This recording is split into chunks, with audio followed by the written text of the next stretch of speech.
Olá, amigos do canal, estamos aqui reunidos em nome de Jesus. É tudo por Jesus, porque dele, por ele e para ele são todas as coisas. Estamos aqui dando continuidade à nossa série Princípio do Fim, onde vamos explanar de Gênesis a Apocalipse os fatos escatológicos e vamos aprender um pouco mais dessa história tão tremenda de salvação da humanidade, onde Deus cria o homem rompe o pacto, Deus restaura o pacto e volta à promessa. Tudo começa no jardim e tudo termina no jardim. Guarde isso porque posteriormente eu vou estar explicando e todo o contexto de que nós vamos estudar aqui vai estar se remetendo a isso. Nós vamos andar novamente no jardim com o nosso Senhor e essa é a promessa de estar com Ele por toda a eternidade. E esses vídeos têm esse intuito para te fazer sentir o gostinho de como será essa história, vivendo essa história, né? De como será quando você estiver vivendo essa história. Isso é único, isso é maravilhoso, a gente poder ter a certeza de que estamos com um Deus maravilhoso, um Deus único, um Deus que vai nos transportar por toda a eternidade e vai nos conduzir nos seus ricos caminhos e viveremos toda a felicidade que a humanidade pode experimentar ou já experimentou em toda a vida. Não será nem a sombra daquilo que é prometido para nós. Portanto, fique firme nos caminhos do Senhor, fique firme na presença de Deus. Antes de nós iniciarmos a explanação de hoje, eu quero te fazer os pedidos de sempre, que você clique aí no like para que essa mensagem seja impulsionada, se inscreva no nosso canal, clicando no sininho, na opção todas, e toda vez que nós postarmos um vídeo novo, você será impactado pelo poder de Deus. Nós temos orações diárias todas as manhãs, temos às quartas-feiras as nossas séries, durante a sexta-feira nós temos curiosidade, a Bíblia em 5 minutos, e vocês não percam nada do que esse canal te proporciona, porque é tudo em prol de estabelecer o reino de Deus na terra.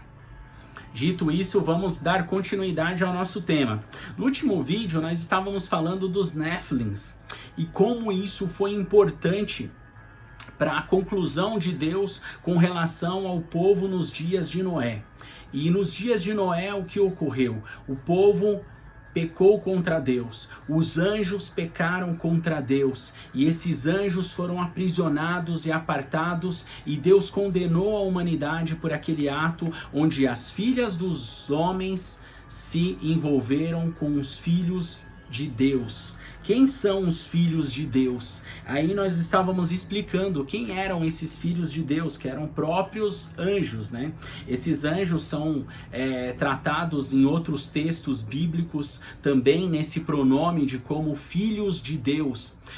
Quando nós lemos no livro de Jó, nós vemos essa menção nos filhos de Deus se apresentaram diante de Deus e ali estava também Lúcifer ou Satanás, estava ali se apresentando diante de Deus. Essa é uma menção bíblica colocando como filhos de Deus e se referindo diretamente a anjos. Em Salmos nós também temos essa referência. O povo judeu, com toda a sua história, também tem essa referência quando cita filhos de Deus, está se referindo a anjos. E filhos dos homens no hebraico vem como filhos de Adão, o filhos do homem. Então filho do homem quer dizer filho de Adão, um descendente de Adão.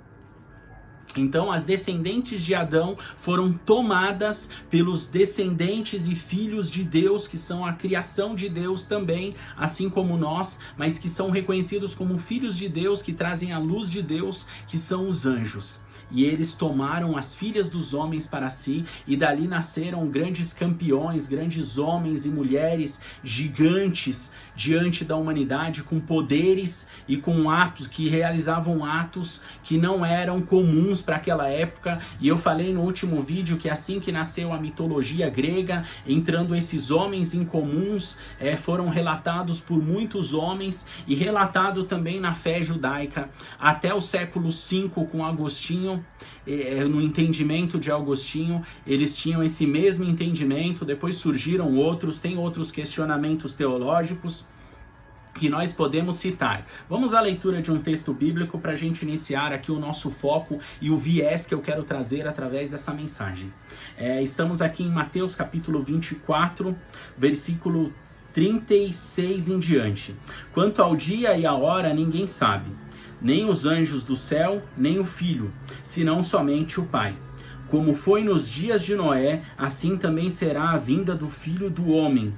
Pois nos dias anteriores ao dilúvio, o povo vivia comendo e bebendo, casando-se e dando-se em casamento, até o dia em que Noé entrou na arca, e eles nada perceberam, até que veio o dilúvio e levou a todos. Assim acontecerá na vinda do Filho do Homem. Ok, vamos parar por aqui. Esse é um texto muito importante e nós vamos já começar a comparação aqui entre Gênesis 6, Judas também, aqui a epístola de Judas, irmão de Jesus.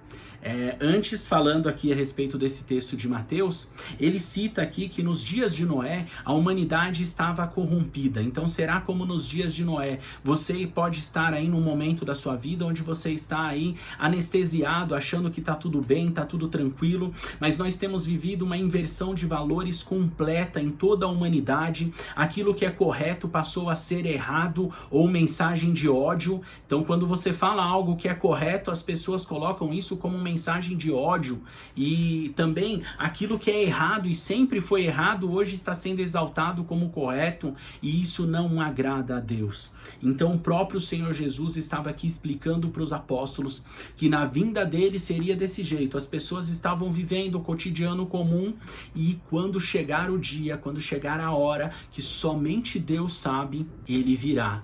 E o Senhor virá repentinamente, como um ladrão que veio na noite. Então vamos aqui à explanação, voltando aqui para essa explicação dos Néfilins, que é muito importante. Então em Judas, vamos lá ao versículo 6. Judas, versículo 6. E quanto aos anjos que não conservaram suas posições de autoridade, mas abandonaram sua própria morada, ele os tem guardado em trevas, presos com correntes eternas para o juízo do grande dia. De modo semelhante a este, Sodoma e Gomorra e as cidades em redor se entregaram à imoralidade e relações sexuais antinaturais. Quando a gente cita aqui, eu estou expondo novamente aqui sobre os Néfilins, mas na verdade aqui o enfoque, o viés da mensagem de hoje, além de dar continuidade à história dos Néfilins, é falando sobre a condenação de Deus para com esses anjos, que não são os mesmos anjos que caíram lá na queda de Satanás. Não é o terço dos anjos que caíram do céu que você é acostumado a ver. Nós estamos falando de outros anjos que também pecaram contra Deus e foram condenados imediatamente ao abismo e estão presos lá. E nós temos referências bíblicas para isso, e eu vou mostrar para vocês hoje aqui. E esse tipo de anjo já praticava maldades e veio praticando maldades após Noé. Eles já ainda tinham esse sentimento e esse entendimento, e eu vou explicar o porquê. Que lá em Sodoma e Gomorra os anjos foram assediados pelos humanos. Por quê? Porque essa prática já era comum entre os demônios que vinham e seduziam pessoas. Eu não sei se você já teve algum testemunho ou já ouviu falar de algum demônio que vem na noite e ele possui a pessoa no ato sexual e a pessoa se envolve com aquele demônio. Isso existe.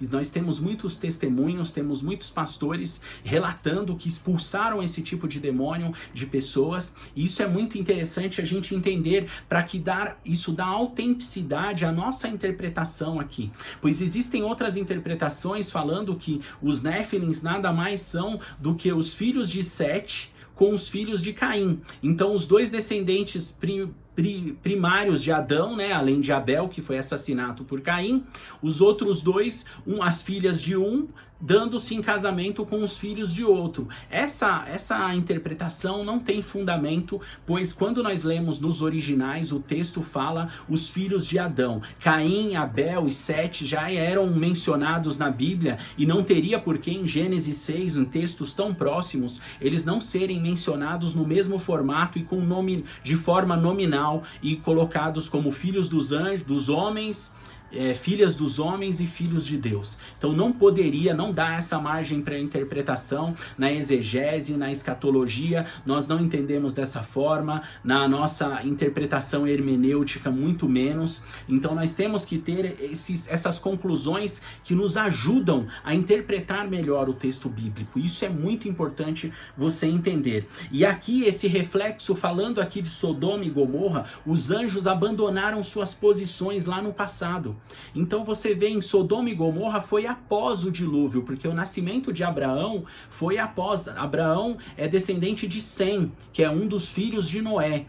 E os cananeus que faziam parte de Sodoma e Gomorra, que foi a cidade condenada por Deus, tinham descendências dos Néfilins. A mulher de Sem, Cã e Jafé, as mulheres deles, eram mulheres daquela época. Então uma delas, muito provavelmente a mulher de Cã, que foi o amaldiçoado, era descendente direta de Néfilins. Então ela tinha essa descendência direta de Néfilins. Por isso que nós vemos os Anaquins lá na frente, no Monte Hebron, quando ali o povo de Josué, na época de Josué, os contemporâneos de Josué e Caleb, tiveram que derrotar ali os Anaquins. Isso eu vou contar para vocês mais para frente, que também tem um símbolo escatológico. Tudo aquilo que tiver relação escatológica na Bíblia, eu vou trazer para vocês. Tenham essa certeza e fiquem tranquilos quanto a isso. Isso é muito importante colocar para a gente não misturar os temas também.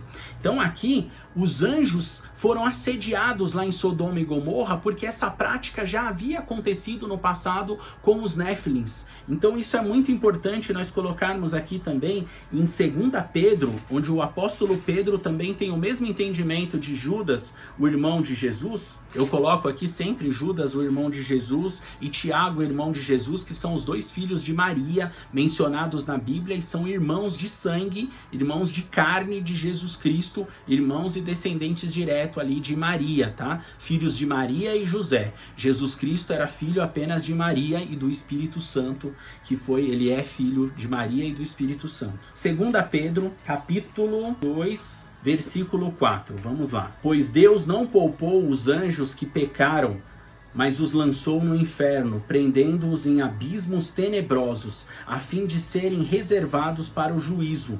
Ele não poupou o mundo antigo quando trouxe o dilúvio sobre aquele povo ímpio, mas preservou Noé, pregador da justiça, e mais 7 pessoas.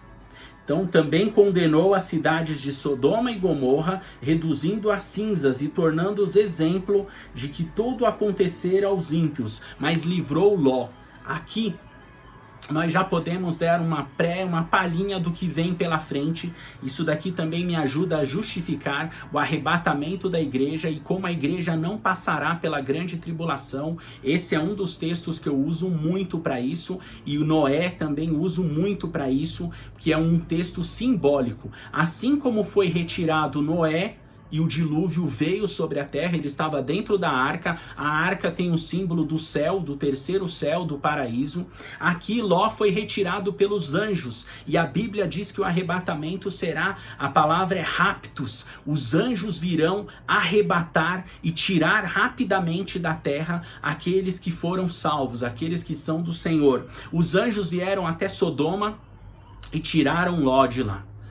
E fica aqui a dica para você não olhar para trás, porque a mulher de Ló olhou para trás e virou uma estátua de sal. Ela virou pedra ali, literalmente virou uma estátua, e perdeu a vida e perdeu sua salvação. Então a vinda do Filho do Homem será repentina. Os anjos que pecaram contra Deus foram condenados. Mais para frente eu vou trazer isso em Apocalipse também. Esse tema entra em várias situações e nós vamos esmiuçar durante cada estudo. Então eu espero ter classificado aqui, colocado de forma clara para vocês. Estou olhando aqui minhas anotações para ver se eu não esqueci de nada aqui. Esses textos de Judas, do versículo 1 ao 4, do 4 ao 6, onde nós lemos aqui, também estão relacionados a alguns livros apócrifos que são considerados por nós na área acadêmica, na área de estudos. São esses aí: o livro de Jubileus, o livro de Enoque, o Testamento dos 12 Patriarcas, uns documentários também do documento de Damasco, o documento do mar, os manuscritos do Mar Morto. Eu fiz um curso recentemente sobre isso, eu aprendi muito com esses manuscritos. O livro Eclesiástico, o Terceiro Macabeus, são livros que fazem menções também a essas situações onde nós temos anjos se relacionando com seres humanos. Então isso foi um fato que existiu, não agradou a Deus, foi condenado de tal forma ainda pior do que o terço dos anjos que foram lançados para fora do céu, lançados para fora da presença de Deus. Porque Satanás, mesmo sendo lançado para fora, hoje ele tem acesso, ele pode se apresentar diante de Deus. Agora, esses anjos aqui, há quem diga que são cerca de 200 anjos que praticaram esse mal, eles estão no abismo, estão presos aguardando o dia do juízo. Em outros vídeos eu vou explicar melhor essa questão do juízo, vou explicar melhor essa questão do julgamento de Deus, do inferno, do que é céu, do que é fogo e enxofre, do que é eternidade com Deus, do que é eternidade sem Deus. Fique ligado, porque essa série tem muitos temas. Nós estamos aqui calculando mais de 900 vídeos que vamos estar falando com esses temas e tratando cada um da forma mais detalhada possível. Sobre os Nefilim ainda não acabou, lá na frente eu ainda vou trazer, não será no próximo vídeo, porque no próximo vídeo eu pretendo tratar de outros temas referentes à criação, porque nós já começamos falando na série sobre aí os Nefilins, sobre a primeira promessa lá em Gênesis 3:15, mas nós não podemos deixar de falar de como Deus criou o mundo, das teorias que tem, né, da criação do mundo de uma forma ou de outra, e eu tenho certeza que Deus vai falar com você através de cada estudo desse. Você vai sair daqui enriquecido, cheio da presença de Deus. Que Deus te abençoe, compartilhe essa mensagem com mais e mais pessoas, coloque aí nos comentários as suas dúvidas, os seus questionamentos. Se eu deixei de mencionar alguma coisa, complemente, isso vai enriquecer minha vida também, e o meu campo de estudo, onde eu possa pesquisar mais e mais e melhorando minhas conclusões, ok? Que Deus te abençoe e até o próximo vídeo.